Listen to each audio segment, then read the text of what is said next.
अब आपने कई बार सुना होगा, कई लोग तो ये कहते हैं कि ये जगत झूठा है, कई लोग ये कहते हैं कि सच है। और मानने को क्या तैयार हैं आप लोग? आप क्या मानेंगे, झूठा है कि सच है? और मैं दोनों ही बातों पर थोड़ा ध्यान दिलाता हूं आपको कि ये एक सत्ता में झूठा भी है, परमार्थ सत्ता में झूठा है, और व्यवहार सत्ता में ये सच भी है। एक महात्मा जी गा रहे थे एक पद, हमें क्या काम दुनिया से, हमें श्री कृष्ण प्यारा है। क्या गा रहे थे?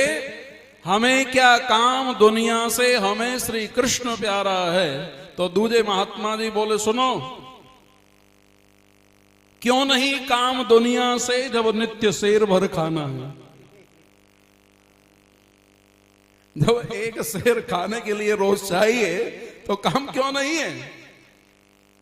अरे लोग ये भी तो कहते हैं, जब तक जीनो तब तक, है कि नहीं?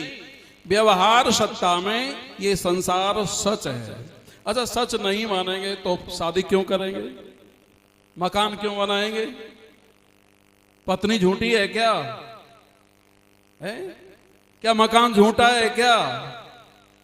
अच्छा ठीक है, रोटी झूठी है, खाओ मत, कम चल जाएगा क्या? पानी झूठा है, खाओ मत, पियो मत, महाराज भूखा मरना पड़ेगा। तो ये व्यवहार सत्ता में संसार सच है। अब आइए थोड़े परमार्थ सत्ता की ओर। एक महात्मा जी की मित्रता थी एक मुखिया जी से। मुखिया जी बड़े प्रसिद्ध आदमी थे। आज संसार में जो भी आया है उसे जाना तो पड़ता ही है। मुखिया जी मर गए, आया है सो जाएगा, राजा रंक फकीर, कोई सिंहासन चढ़ चला, कोई बना जंजीर। मन जाना सबको है, मुखिया जी मर गए। लोगों में हल्ला मच गया, भाई मुखिया जी मर गए, बढ़िया आदमी थे। लोग मिलने जुलने को आए, भीड़ उमड़ने लगी। और वो महात्मा जो मित्र थे, उनके प्रेमी थे, वही महात्मा कमंडल हाथ में लिए हुए और मुखिया जी की ओर सुन करके आ गए। जहां भीड़ भाड़ लगी हुई थी, लोग खड़े हुए थे, वहीं आकर के बोले, भाई ये भीड़ भाड़ क्यों हो रही है? अच्छा, मालूम तो सब था उनको। सुन करके आए थे कि मुखिया जी मर गए, और आते आते ही क्या बोले, भाई भीड़ भाड़ क्यों हो रही है? तो लोगों ने बताया, भाई महाराज जी, मुखिया जी जो थे वो मर गए। अच्छा, मुखिया जी मर गए? बोले हाँ। भाई बहुत अच्छा हुआ, मुखिया जी मर गए, भाई बहुत अच्छा हुआ, क्योंकि नंबर 1 का झूठा आदमी था ये।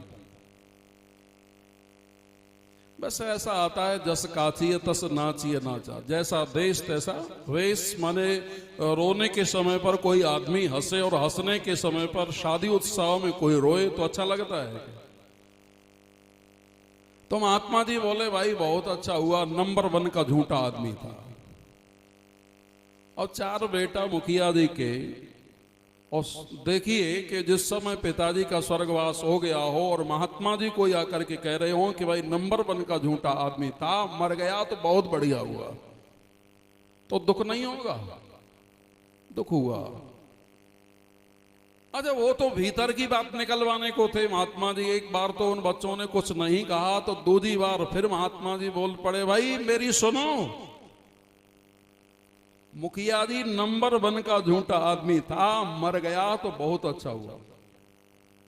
अब वो बेटे आ गए सामने, आकर के बोले, महाराज एक बात बताओ, बुरा न मानना, तुम्हारे साथ में क्या झूठ बोल दिया था? हमारे पिताजी क्यों झूठा थे?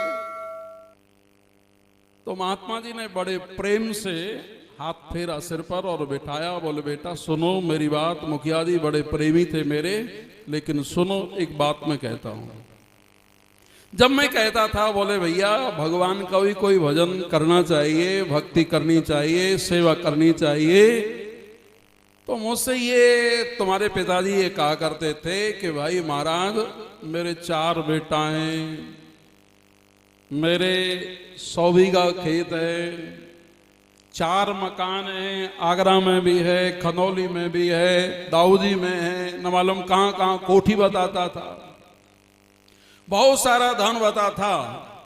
लेकिन एक बात बताओ बेटा, तुम्हारे मुखिया जी की जो दौलत थी, 4 बेटा, मकान, दुकान, इतना जो वैभव था, जब मुखिया जी मर गए तो कौड़ी भर भी कुछ लेके गए क्या? बताओ, कुछ लेके गए क्या? बोले लेके तो कुछ नहीं गए। तो अब तू बात बता कि झूठ बोलता था कि नहीं बोलता था कि ये मकान मेरो है, खेत मेरो है, पत्नी मेरी है। अरे मेरा तो वो है जो मेरे साथ में जाए, जब तेरे साथ कोई नहीं जाता है तो तेरा है कहां? ये व्यवहार सत्ता में सत्य हो सकता है, लेकिन परमार्थ सत्ता में संसार झूठा ही झूठा है। असारः खलु संसारः दुख रूपी विमोह कहा, ऐसा श्रीमद् भागवत महापुराण कहती है कि ये संसार दुखालय है तो असत्य ही।